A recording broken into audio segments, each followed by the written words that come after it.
Hello from my motel room this time. And again, if you guys want to donate to pay for this crummy motel room and for gas and parking, I got a Venmo, GoFundMe, PayPal, all that jazz, Cash App, and that's better than a Super Chat because I get it more sooner. So let's talk about what happened after break. And let's start essentially with some pretty bad news, although not completely bad news, but let us not bury the lead. Let's begin with it. Judge issued a tentative ruling. That means tomorrow he might not follow through with that, but he wanted to generally convey his feelings. And I can tell you right off the bat that he was annoyed and wary with both ZDT, Solomon, and ZDT's attorney. So is Solomon great on the stands? No. The judge issued a tentative ruling in favor, I hate to say it, but you got to report the truth, in favor of ZDT getting this restraining order. Essentially, what the judge feels like at this point is that being called a pedophile with, as the judge feels, with no outside actionable evidence, meaning ZDT has called a myriad of people pedophiles himself, and he has detailed these sexual liaisons in great detail, but he hasn't gone out of his way, nor has he invited anything, nor has he sought to download inappropriate material.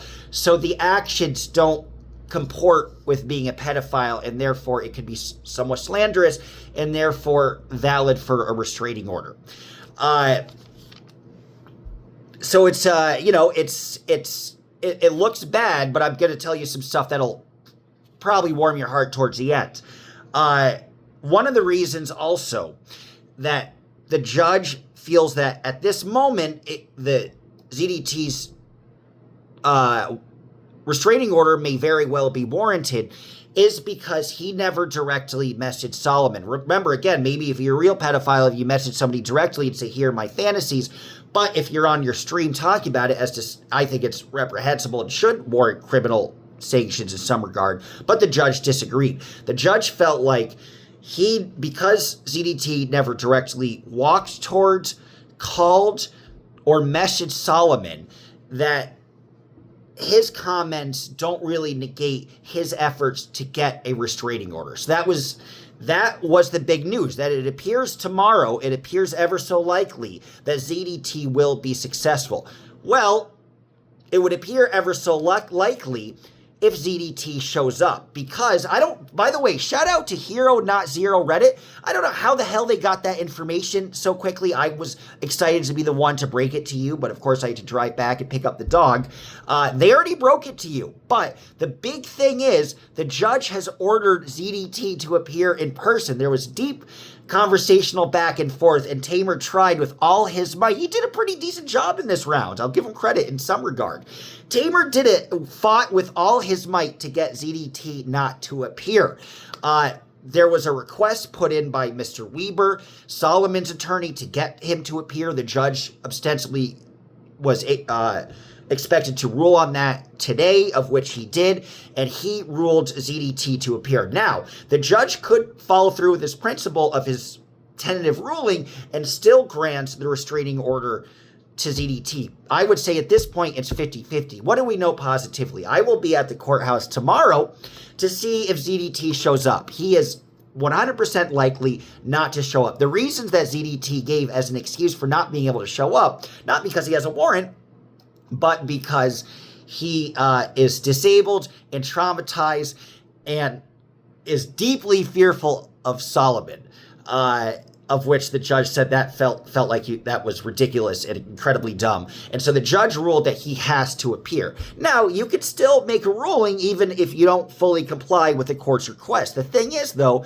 the court might be more reticent to rule in your favor if you're not giving them all they could give. If you're not giving them all that you could give, and you're not taking advantage of the opportunities that they're giving you and playing by the rules of the court. If you're ignoring that, or not trying your hardest, or not putting the effort to show up, the judge may be very more likely to rule against you simply because you're not crossing all of your T's and dotting all of your I's and putting in all the effort that you could be to try to win this case. So very good news in that regard, where the judge has indicated that he finds at this moment that the restraining order is valid, but because ZDT's been ordered to show up, if ZDT flagrantly disrespects the court, he might dismiss the case merely for that. Well, if ZDT isn't showing up, that he doesn't really care, that he isn't really fearful, and this whole thing is moot, and we may throw it out. So it might be karma and ZDT's past misdeeds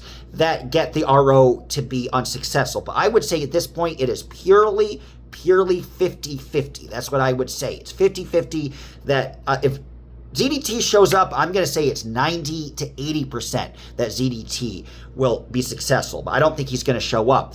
And of course, the judge says that Mr. Weber says he has a lot more rebuttal. He has a lot more videos to bring up. The judge seemed very exasperated, didn't want to kind of continue with this. So I don't think there'll be much to happen in the morning. But he says if there is more videos, verifiable videos about ZDT, even admitting he's a pedophile, which Hero Not Zero says there is, which I'm sure that's in Yelena's hands. And by the way, another interesting note, the RO is against both Solomon and his mother. And the judge said he is almost completely likely to deny the RO against Solomon's mother. So a little bit of good news. I didn't even know she was added on. But again, that's the ZDT thing. You push, and you make things worse for yourself by pushing. So we will do the transcript, or as best as I could gather from it. Judge says, I want to know what threats were made. I want to know what threats were made against you. And now the judge is talking with ZDT. So ZDT is there via Zoom. So ZDT says, well, there's someone, and I feel so privileged that the opening remark, he does talk about me, and ZDT does mention me, but God, there's a lot of material, because I wrote break, and that break was just for the little 15-minute break. So there's this entire thing. So we will start with ZDT on the stand. He said me sitting in the audience, that was one of the reasons he felt threatened by coming back to court. So, judge asked ZDT, how did you hear the response? And ZDT says, part of a group that I've been covering for a year. I called CPS after he was riding his scooter without a helmet, because we were talking about how it was pretty wrong that he called Child Protective Services. The judge says, did you call CPS on anybody else? ZDT says, no. Judge says, why him? ZDT says, he was violating YouTube's terms of service, riding around, being underage, without a helmet. The judge says, I want to find out how you were aware of him. That's all I want to know. And how did you know that he was underage? ZDT says, well, in the chat, they discussed that he was a minor. The judge says, I'm trying to find out how a grown man and a child and how their lives have intersected. So you say you saw him on YouTube and noticed that he was underage and reported him to CPS. Why? ZDT says, he was riding around dangerously on his scooter. Judge says, well, why not call the police? ZDT said, I did. They didn't do anything. And then I called CPS because I'm a mandated reporter. The guy's getting very passionate. Judge says, when did you start talking about Solomon? ZDT says, in covering it from a journalistic parody type of way. The judge says, I'm only asking you, did you make comments about this child, Solomon? ZDT says, this public figure? Yes. He made sure to try to change Solomon's role as a child to being a public figure. I was trying to keep him safe. The judge says, were they disparaging comments? And ZDT says, no, more satirical. And the judge says, including the grape? What does that mean? And this is the most ridiculous. This is something that the judge later on remarks that he does not buy. ZDT tries to define grape instead of rape, right? So ZDT says, I was talking about the fruit. Judge says, so explain why you want to go to Solomon's house and grape him if it's about the fruit. ZDT didn't really have an answer to that. The judge says, do you have more content that disproves the meaning of grape as the respondent's attorney says it is indicated as such. So meaning, can you explain away how Mr. Weber, Solomon's attorney, has said that grape is a stand-in for rape? Can you try to explain that otherwise? And can you try to find that material in your video? And ZDT says, well, I have 12-hour streams. Judge says, well, I'm asking, do you have actual videos that show something else and that prove you talking about fruit? ZDT says no. But you're aware these videos are so graphic. Is there a reason why you're talking about a 17-year-old being raped in prison? ZDT says, because that would happen if he went to prison. I was trying to protect him. The judge says, wouldn't that upset or confuse a 17-year-old? The concern is that a 17-year-old is the content in your channel. ZDT says, well, he's a public figure. Judge says, well, then why even get this restraining order? ZDT says, Solomon, this is so funny. It says, Solomon is opposing. He's 6 feet tall. I am a disabled man, and I fear for my safety. He has a history of violence. He's talking about Solomon. And because of his mother, they've harassed me because of my flyers. Those flyers have ruined my life. I'm in fear of my life every day. You should hear what they say about me on Reddit. Shout out to Reddit. It's disgusting. It's ruined my life. Judge says, you referred in a declaration that you were on a motorcycle and that they were charging it. So one of this is that ZDT felt like he was threatened because that Solomon, amongst other people, were charging at him where he was sitting on his motorcycle, where in reality they were probably crossing a crosswalk. And I think I got that location wrong. One of them was Big Blue, another was at Venice Beach. That incident, they were talking about Big Blue. ZDT says, well, they cut across to my motorcycle. They were threatening my life.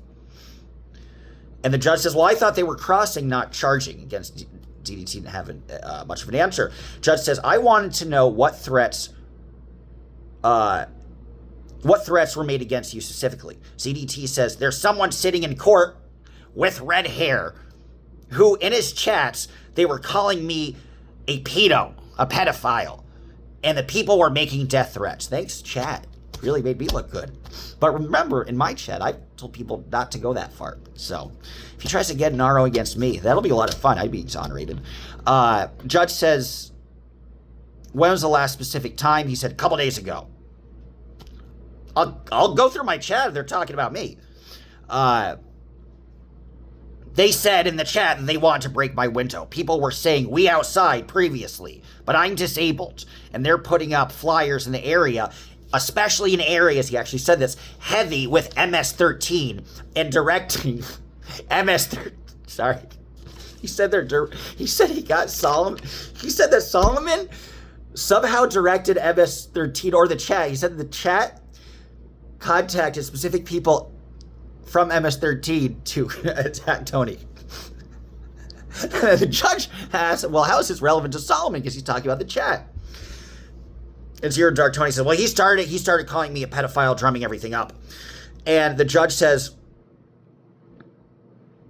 and the others called you that after Solomon started? ZDT said, yes. He said he followed me to the police station and I wasn't there. He's talking about Solomon. So he's saying now, he's using this as a piece of evidence that Solomon was following him and therefore he feels unsafe. The judge says, and then ZDT says, he said on DOA's video, talked about DOA's video, that they need to come find me outside. The judge said, what did Solomon say that was harassing you and that was threatening? ZDT says, he said he's a pedophile, a child predator. And the judge says, do you have that video, counsel? And then he asked Tamer, ZDT's attorney. Tamer says, Tony, do you have that URL somewhere? Tamer didn't have it. And Tony was apparently able to come up with the URL, and that will be submitted into evidence tomorrow, apparently, as well as a lot of things that Weber has. So the judge says, I have a problem. I have a case where the respondent has a case against the petitioner. I'm also aware that the petitioner was called a pedophile. But there must be conduct There must be conduct with no legitimate purpose, causing reasonable distress. The petitioner has a case about that.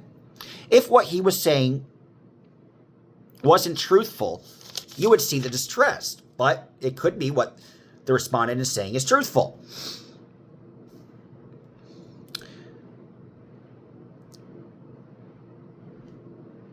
I don't agree with Zero Dark Tony's conduct, but that is not relevant, says the judge. So if there are words about causing restraining order, if words that cause restraining order, it's valid. But Zero Dark Tony is engaging in behavior that's creepy. The judge directly said this.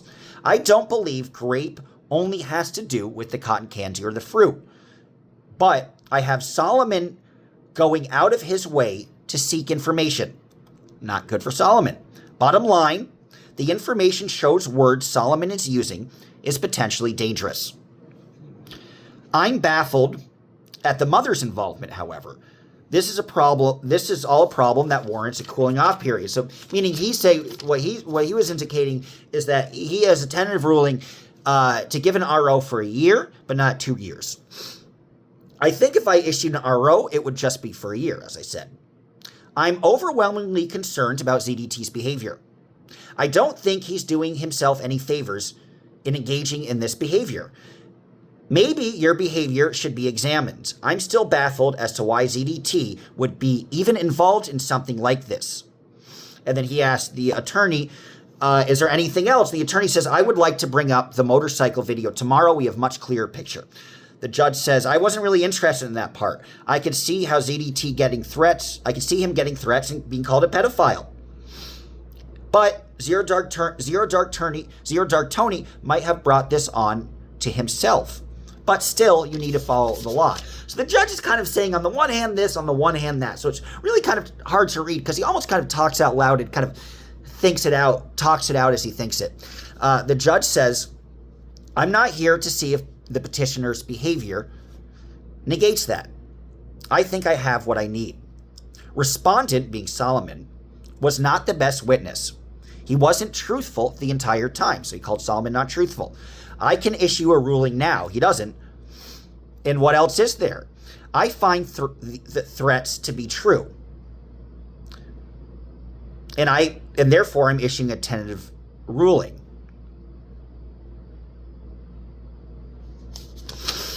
And then there's a conversation about then he asks, well, why did you want to include the mother in it? And then ZDT says, she was responsible. She's on video saying she paid for these flyers. And then the judge says, I don't need multiple incidents to examine. I don't think I'm going to involve her or grant her an RO. The judge says, I want right now to issue the RO against Solomon. But for Yelena, the mother, you have to tell me what she is doing is clear and convincing. I need to know what she's done. And then, so they kind of conclude that, and then there's a conversation about ZDT appearing in person. Weber, the attorney for Solomon, says, I'd like ZDT to appear in person. I put in that notice. The judge says, okay, but I don't know what it is that calling someone a pedophile, I can see that happens. The conduct here is what's problematic, so we focus on that. You need him to be in person for that. That's okay. Weber says, well, tomorrow what I'd love to show on Exhibit F, ZDT says, I love for you guys to go to court. You hear me, mommy, fuck you. And the judge says, just because there are 2 ROs doesn't mean that one RO is relevant and the other isn't. So sorry, we're going back on the conversation about Yelena, the mother's involvement. Okay, now we finally, sorry guys to be a little all over the place. And then Weber's saying it's retaliatory, the entire, the entire efforts. So the judge says, if ZDT is served with a notice to appear in person, he is under subpoena to show. If they're given a notice to appear, then they have to appear and produce. Sir, you are ordered to appear in person tomorrow. This is the judge speaking to ZDT. ZDT responds, I'm disabled and afraid. The judge says, you're ordered to appear. ZDT says, I have brain injuries. Yeah, no shit. The judge says, don't argue. I don't believe you. We have plenty of people here to protect you with guns. And then the lawyer interrupts. He says, well, people are threatening to follow him home. And the judge says, I don't think it's a relevant threat.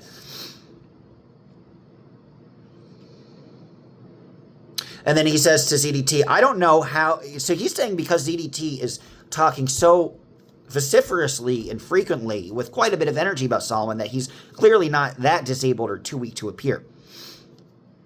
He says, I don't know how you don't see a disconnect between you talking boldly about Solomon and at the same time you are afraid to appear in person. If ZDT is truly worried about safety, he wouldn't talk that way. It might be the content he's spewing that brought on Solomon's behavior. So again, this is why there might be a fighting chance for this, guys. Judge is kind of all over the place. I refuse to accept the child is the only one responsible in this case. ZDT needs to look himself in the mirror. Judge actually said that. I've made my order. He needs to come tomorrow. That was forceful. Had the phone going down. Whew. So, that's a nice juicy 20 minutes. I will see you a la mañana. Hasta luego.